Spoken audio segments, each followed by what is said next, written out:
Hi, everybody. This is the Football Hut, the amazing, spectacular, terrific, the great one, the people's champion, your host, the Hut, and the Giants won. Holy shit. How did the Giants win this game? Well, we're going to get into this.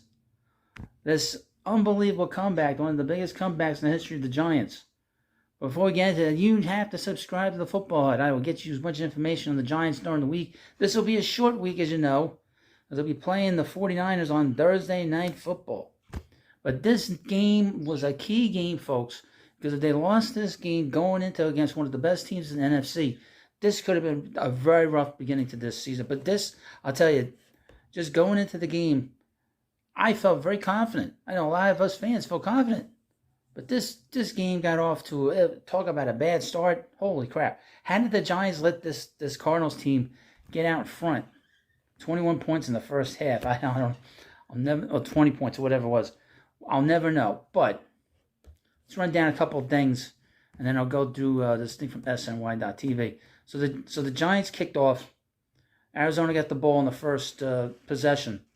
James Conner had a 17-yard carry to start the game. They had a 55-yard field goal attempt. This is the Cardinals, and they missed. Missed it. That could have tied that. The game would be tied right now. This game could have kept going on. Now, the Giants got on their first possession at the 45-yard line because obviously the kick missed. They got the 45-yard line of the Cardinals. And right off the bat, there was a penalty by Josh Ezunudu. The offensive line and the defensive line for the Giants in the first half was dreadful. This was about as bad of a start as you could possibly get. And, we'll get into it. So the Giants had to kick the first, they kicked it back. They couldn't convert the third down. Then the Cardinals got the ball back, and there was a penalty on Xavier McKinney. It was a 15-yard penalty. Some of these penalties, I'll tell you. I also watched part of the Jets game. The Jets kind of got jobbed at the end of the first half. I'm not going to get into it here, but the Cardinals scored on a touchdown by James Conner, and it put the Cardinals ahead. The Giants didn't do anything right in this first half. I mean, they like I said, there was absolutely positively no, nothing. There was nothing to this game that was worthwhile, quite frankly. This was one of the worst first six quarters in the history of the Giants, going back since 1934. They were down 20-0. They were outscored 60-0 in the first six quarters. The first four quarters against the Cowboys, and now the first two quarters against the Cardinals. This did not look great, obviously. But I would mention this is one of the worst teams in the NFL. There was a lot of talk going into the game that there were issues. I did a video on the Cardinals' defense, how bad it was, and how they brought in this new coach. They got a new coach there again, and he's going to bring some defense to this franchise. But they were terrible in the second half. And that's really that's what happened. The offensive line, this young offensive line the Giants had, they wore them down. They were able to get some passes in. When the second half started, the Giants got the ball right away. They didn't have the ball for long. Daniel Jones, quarterback, threw a 58-yard pass to Jalen Hyatt. Again, pay attention to Jalen Hyatt. He's going to have a lot of big games. He may have one or two catches, but he's going to get a lot of yardage because he is extremely fast. Once he catches that ball, he's gone. Last week he had a ball thrown to him and he dropped it. This week, he was able to catch a 58-yard gain. It was amazing.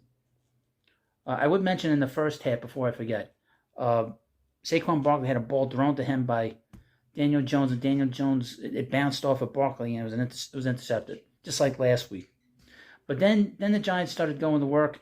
Daniel Jones got the first score in for the Giants. They were down 28-7. Crazy. They were down 7-21. I think 7-21. 21-7. I'm all right. I'm backwards. I wrote this the way I wrote this.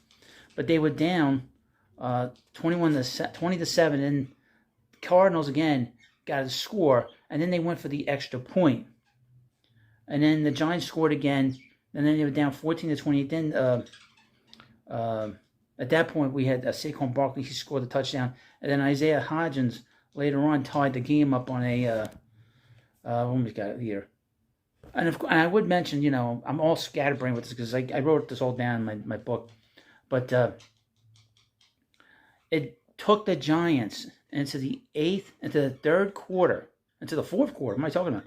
Into the fourth quarter to convert their first third down with 8 minutes left. It was, really, that's how bad this offensive line was for most of this game. There were 2 penalties by Evan Neal. There's some real issues here, to be honest with you. But in the fourth quarter, Jalen Hyatt, again, he caught a big pass for 31 yards with 6:30 left in the game. At that point, Isaiah Hodgins scored a touchdown. And at that point, the game was tied. The Giants' defense actually didn't get third down stops until like late in the fourth quarter. So the Giants didn't really finish this comeback until really the end of the game. So the Giants' defense held the ball. They were able to hold the ball twice. They got the ball back, and then we had the kick by Graham Gano with 19 seconds left. A couple of things. This is one of the biggest comebacks in the history of the Giants. They were talking about stuff from 1950. This is the biggest comeback with 20 points or more since November 19th, 1950 against the Baltimore Colts. A couple of things about Daniel Jones. He went 26 for, this is just what he was throwing. This is not his run. I think he ran for 50 yards, something like that. But he had 26 passes, 26 caught passes in 37 attempts. He threw 2 touchdowns and threw an interception, like I said, for 321 yards, and also ran a touchdown, and he ran the first touchdown in. So he was the guy that he really controlled this game. It was all centered around him. Now I would mention the Giants' offensive line is predicated towards the run. But obviously they have long threats. The main long threat was Darren Waller. I can't forget about him. He had a huge game in this game, and it was amazing to watch. Total complete. You could tell the defense has no answer for him. And I know it's not a good defense, but they really don't have an answer for him. And you saw that. And obviously, Jalen Hyatt had a big game. We had a lot of carries late in the game by Saquon Barkley. Now, here's a couple of things, some things you should know. Brian Daboll, obviously the first 6 quarters of this season has been horrific. But he was able to get this team galvanized. I don't know what he said in the locker room at halftime. Whatever he said, you want to pile that up. Because he kicked them in the ass to get them. They came out with both guns blazing. It's from SNY Top TV. Brian Daboll and Mike Kafka deserve credit for making second-half adjustments after the Cardinals shut the Giants out the first 2 quarters. Daniel Jones ultimately got the offense going. He proved his worth, completing 26-37 passes and 2 touchdowns, while adding 59 rushing yards and a score on the ground. Cardinal had his number in the first half, but he made plays initially improvised on the ground and then finding rhythm through the air as the Giants clawed back. Saquon Barkley, and I would mention about Barkley, he hurt his ankle late in this game. Hopefully he's able to play. I don't know if he's going to be able to play on Thursday. Barkley broke through in the second half, where he scored both his 2 touchdowns. After a 1-yard run to keep the Giants within 2 scores, 28-14 at the third quarter, at the 3:27 mark, Barkley struck again on the receiving end of a 9-yard pass from Jones with 8:51 left in the game. Barkley's numbers: 23 touches for 92 yards from scrimmage, 63 and 29 receiving, do not jump off the page, but he ultimately improved the game as the game went on and showed his value as a multifaceted complement to Jones. Like I said, he did hurt his ankle, and he was not happy when he hurt his ankle. So we'll have to keep an eye on that. If he's hurt, they might have to go to Eric Gray or Gary Brightwell. And Gary Brightwell mentioned he had a big hit late at the very end of this game, right after the Giants scored that 3-yard kick by Gano on the return by the Cardinals. So that was a big play.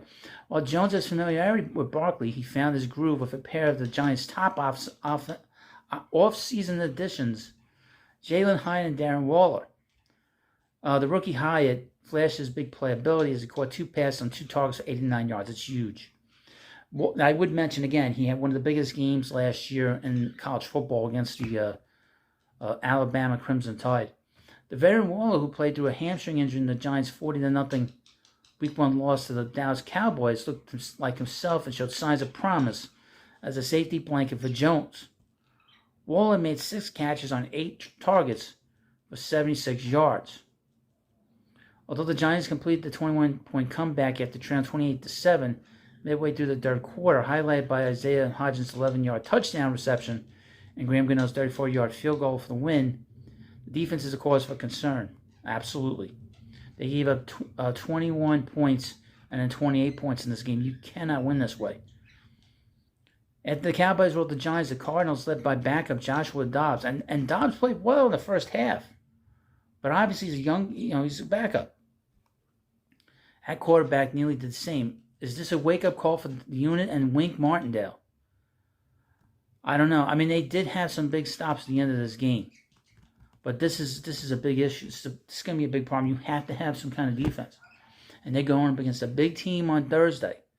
Now, I will have all kinds of stuff to tell you about during the week. Where the Giants stand in terms of injuries. We'll see if Barkley's able to play on Thursday. Doesn't look good from what I saw. Excuse me. But we will see how this transpires. And this was a very good win. This puts them on track. Again, I still say they're going to go 9-8. And we'll see if they're capable of getting to postseason. But that right now is where they are right now. Right now they're 1-1. They're going to go up against the 49ers. That is a tough game. They needed this game in the worst way. And this was a very good comeback. But it was against a bad team, a really bad team. But a win is a win is a win. You got to get a win before you have any kind of chance of having any kind of good season, obviously. So let me know what you think about this video. Of course, please subscribe to the Football Hut. Thanks for watching, and I'll see you later.